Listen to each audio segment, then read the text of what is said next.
जी बहुत आप प्लीज बताएं। देखिए बहुत सेंसिटिव बात है कि डेंगू को लेकर के हम लोग चर्चा कर रहे हैं, व्यापार के बारे में बात न करें। अगर आपके सरकारी अस्पताल अध्यक्ष महोदय नहीं दे पा रहे हैं इलाज, इसका मतलब आप व्यापार करा रहे हैं, गरीबों के साथ व्यापार हो रहा है।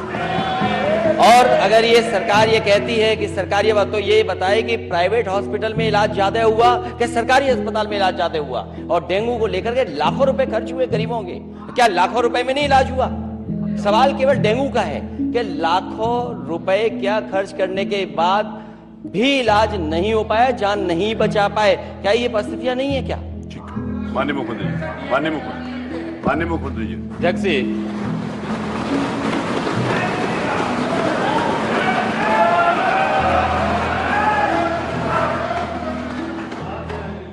जैसा प्रश्न होगा वैसे उत्तर भी आ रहा है। महोदय, माननीय सदस्य ने बहुत महत्वपूर्ण मुद्दे की ओर ध्यान आकर्षित किया है और सरकार इसको लेकर के पहले से ही अवेयर थी। अंतर विभागीय समन्वय से संचारी रोग नियंत्रण के लिए, आपने केवल डेंगू की बात की है, जब वेक्टर बॉर्न डिजीज की हम बात करते हैं तो केवल डेंगू उसमें नहीं आता है। वर्मा जी, आप तो चिकित्सा शिक्षा के मंत्री रहे हैं ना, तो केवल डेंगू नहीं आता उसमें, मलेरिया भी है, चिकुनगुनिया भी है, कालाजार भी है। इन सभी से संबंधित वेक्टर बॉर्न डिजीज हो या फिर वाटर बॉर्न, जल जनित हो या फिर विषाणु जनित कोई भी बीमारी हो, इनके उपचार के लिए सरकार के स्तर पर एक समन्वित प्रयास किया गया है। और उस समन्वित प्रयास को ही हम लोगों ने संचारी रोग नियंत्रण का एक विशेष अभियान, वर्ष में 3 बार चलता है कार्यक्रम, जिसमें पहले 15 दिन संचारी रोग के लिए अवेयरनेस के साथ साथ अंतर विभागीय समन्वय से स्वास्थ्य विभाग नोडल विभाग होने के नाते सभी अन्य विभागों के साथ समन्वय के माध्यम से इन कार्यक्रमों को नियंत्रित करता है। इसके बाद डोर टू डोर जाकर के दस्तक अभियान के माध्यम से कहीं भी कोई व्यक्ति जो बुखार से पीड़ित है, उस व्यक्ति को नजदीक के स्वास्थ्य केंद्र में उपचार की सुविधा दिलाने की व्यवस्था करना। उत्तर प्रदेश 25 करोड़ की आबादी का राज्य है और स्वाभाविक रूप से अलग अलग क्लाइमेटिक जोन होने के नाते अलग अलग क्षेत्र में अलग अलग प्रकार की बीमारियां देखने को मिलती हैं। जैसे आप ईस्टर्न यूपी से चल करके नेपाल की तराई से लेकर के सहारनपुर तक देखेंगे तो इंसेफ्लाइटिस से पूरा क्षेत्र प्रभावित था।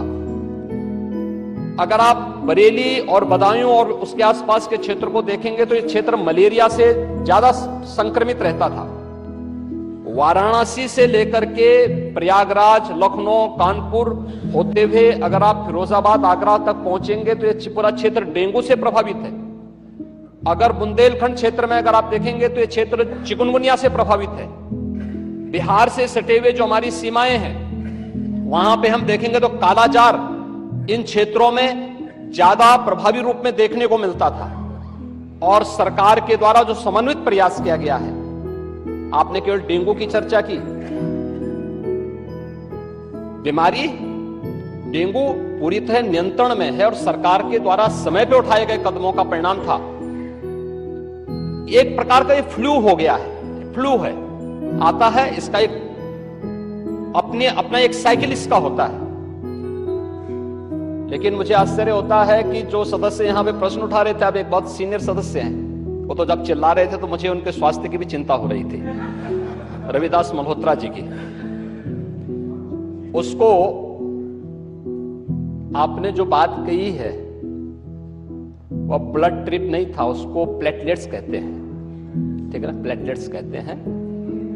और वह पर्याप्त मात्रा में हर जनपद में आज के दिन पे उपलब्ध है। ब्लड सेपरेटर यूनिट, पहले होता क्या था कि हम होल ब्लड चढ़ाते थे। हर एक पेशेंट पे हॉट ब्लड की आवश्यकता नहीं, खासतौर पर वायरल जनित जो ये बीमारियां होती हैं जिसमें डेंगू है या बहुत सारे ऐसे वायरस आते हैं जो प्लेटलेट्स काउंट को कम करती हैं, उन स्थितियों में प्लेटलेट्स की अतिरिक्त आपूर्ति के लिए उस व्यक्ति को उसको बाहर से चढ़ानी पड़ती है।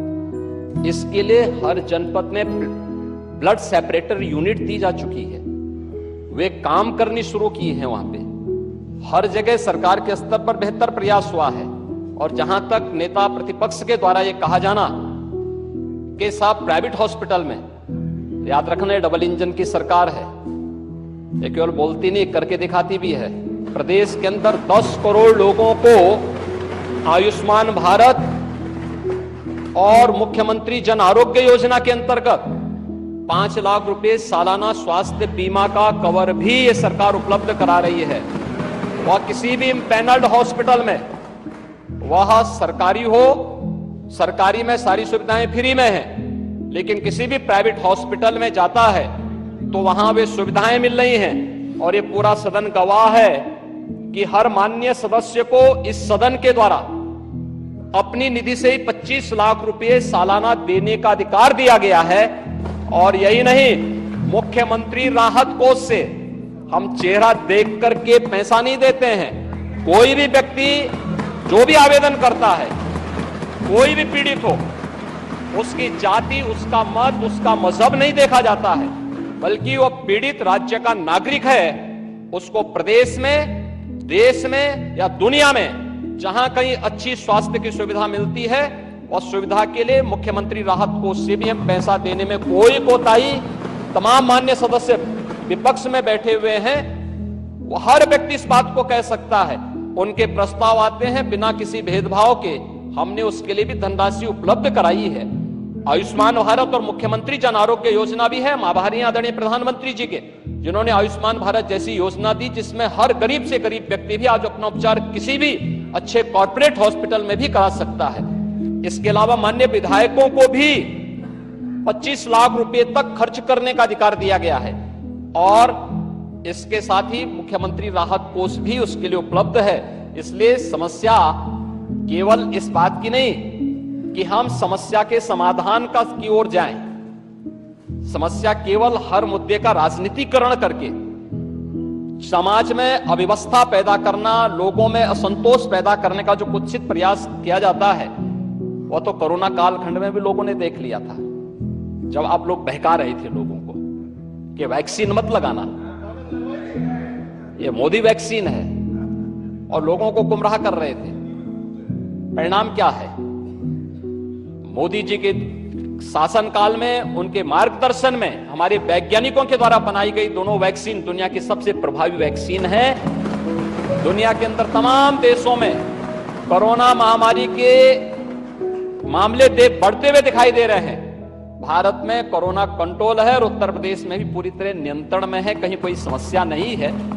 सरकार आपके द्वारा उठाए गए मुद्दों पर पूरी तरह सतर्क है, और अब तो इसके मामले वैसे भी समाप्ति की ओर है। बरसात के समय जल जमाव वाले क्षेत्रों में, अन्य क्षेत्रों में इस प्रकार की बातें देखने को मिलती है। और ये केवल डेंगू के मामले नहीं होते, इंसेफ्लाइटिस के भी मामले होते हैं, मलेरिया भी होता है, कालाजार भी होता है, चिकुनगुनिया भी होता है। तो आपकी जानकारी के लिए, हो सकता है कि काफी दिन हो गए मंत्री पद से हटे हुए, तो आप भूल गए होंगे, तो आपके संज्ञान में लाने के लिए हमने दिया था। इधर रहते तो हो सकता है कि कुछ लॉलीपॉप मिल भी जाता, लेकिन वहां रहकर के अब वो कभी नहीं मिल रहा। माननीय नेता सदन की मैंने बात सुनी, और वो लगा कि थोड़ी देर के लिए लगा कि वो MBBS डिग्री हासिल किए हुए हैं, डॉक्टर लगे।